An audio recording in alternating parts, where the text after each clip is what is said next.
大家好，本节介绍瑞能自版系统简单嵌画的绘制。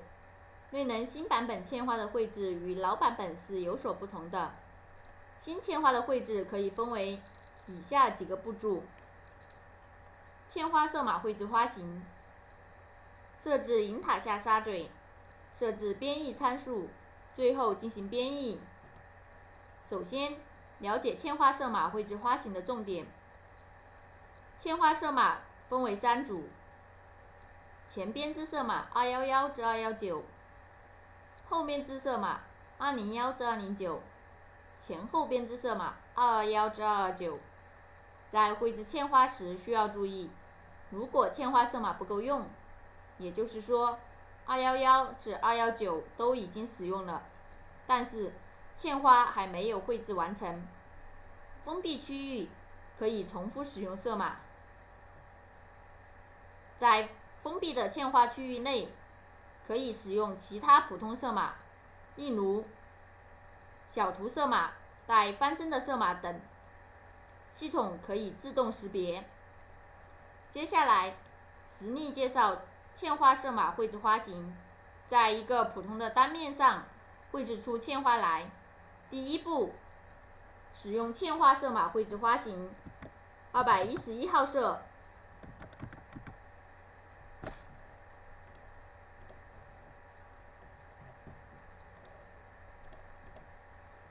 首先，将大深1号色换成211号色。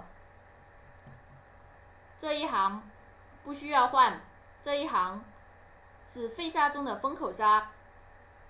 第二步，用不同的嵌花色码将花型绘制出来。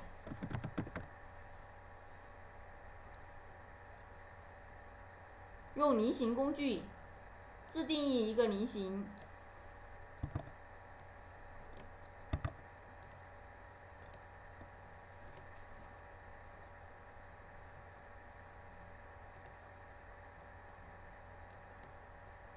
圈选这个菱形块，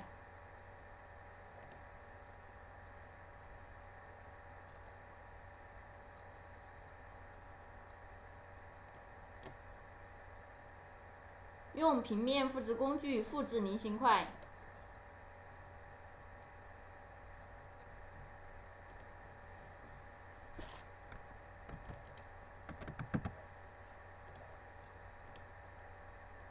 可以看到，在这个花型里面有3个嵌花色码，211、212和213，这就是一个普通的3色嵌花花型。绘制嵌花的时候，如果嵌花色码不够用，封闭区域可以重复使用色码。通过这个例子来解释，这里3个颜色是封闭的，封闭也就是色码块没有连通，即相互独立。现在是用3个不同的嵌花色码，在这个区域里面也使用211色码是可行的，因为左边的211区域和右边的211区域中间被212区域隔断了，所以可以重复使用色码。第3点，在封闭的嵌花区域内，可使用其他普通色码、小图色码，系统能够自动识别。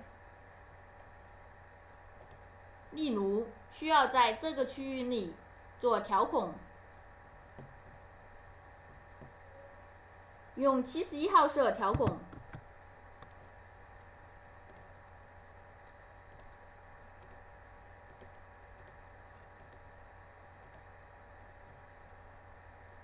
61号色，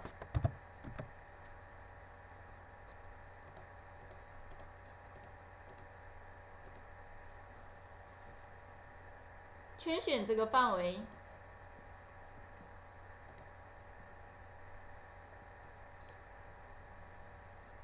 平面复制，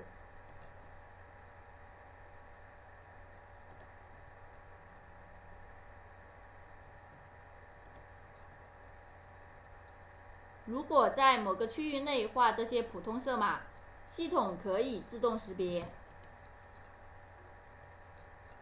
同样，小图色码、锁骨色码等也可自动识别。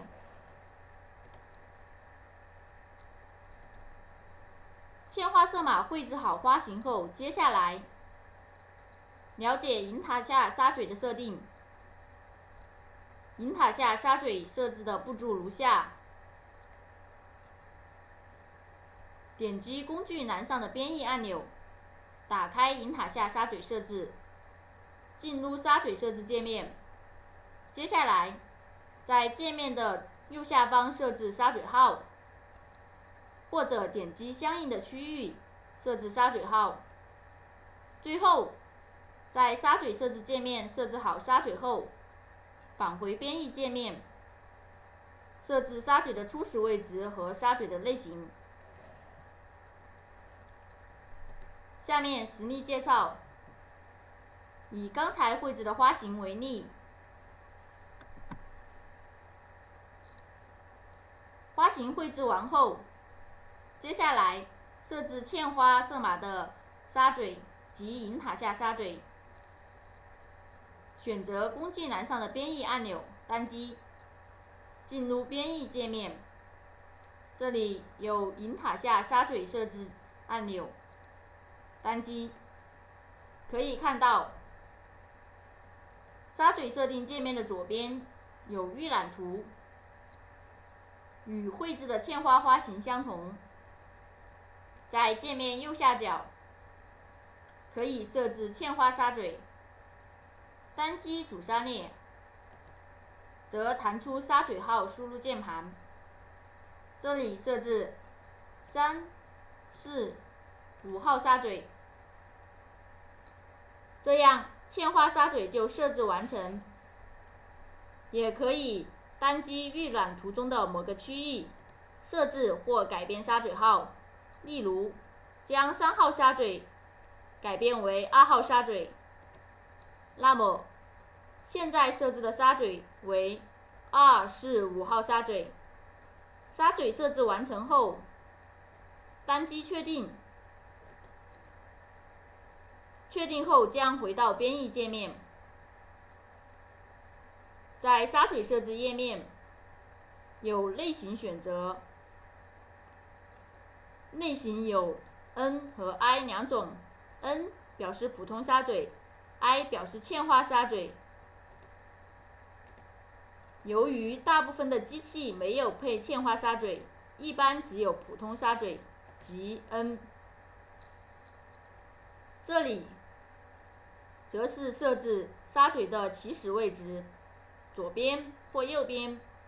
例如，刚才嵌花设置的沙嘴为2、4、5号沙嘴，需要将5号沙嘴放置在右边，5号沙嘴勾选右。这就是银塔下沙嘴的设定。接下来介绍编译参数的设定。编译参数主要包含有4类选项。第一类，沙嘴的带进带出；第二类，沙嘴的移动；第三类，一行规程及嵌花收加针处理；第四类，优化选项。以刚才绘制的嵌花为例，来具体介绍这4类参数。选择花样展开页面，选择银塔下，这里面都为嵌花的参数：沙嘴的带进带出、沙嘴移动和一行规程。若沙嘴带进带出类型，选择的是前调目加后编织；沙嘴移动类型也为前调目加后编织。最后，一行规程参数一般勾选自动，这样相邻2块的嵌花衔接效果是最优的。这就是沙嘴的带进带出、沙嘴移动和一行规程处理。最后还需要设置优化选项，这类参数主要是指一行 V 领嵌花在设置页面里面，这里有优化选项参数，里面有一行 V 领嵌花。一行 V 领嵌花主要是对嵌花花型的拆分方式进行设置。嵌花的拆分方式，勾选这个选项，嵌花色数越多，优化的效果越明显。3色的嵌花可以不勾选一行 V 领嵌花，一般4色、5色或以上的嵌花才勾选这个选项， CNT 行数会明显减少。这里不勾选这个选项，机型选择增强型、双系统、单击编译，将弹出是否使用上次砂嘴分配设置的选项，选择是，即按已设定的银塔下砂嘴进行编译，选择否，将弹出砂嘴设置界面，需要重新设置砂嘴，选择是，编译，反编译查看编译后结果。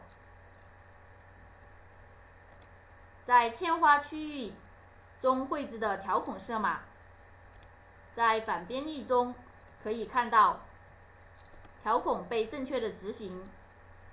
以上便是普通嵌花的绘制。